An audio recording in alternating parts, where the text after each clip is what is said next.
গপু, তুমি কি করছো? এই তো মা, আমি একটু বসে আছি, একটু বাইরেটা দেখছিলাম। তুমি স্নান করবে না? চলো চলো, স্নান করতে হবে। হ্যাঁ মা, আমি আসছি আসছি মা।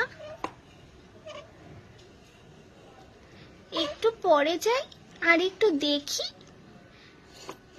না, স্নান করতে হবে, চলো। এই তুমি কি পরেছো পায়ে? এই যে মা, বার্থডে গিফট। তুমি আমায় বার্থডেতে এটা দিয়েছো? হ্যাঁ সোনা, আরো আছে, দুটো জিনিস করে দিয়েছি তোমার বার্থডেতে।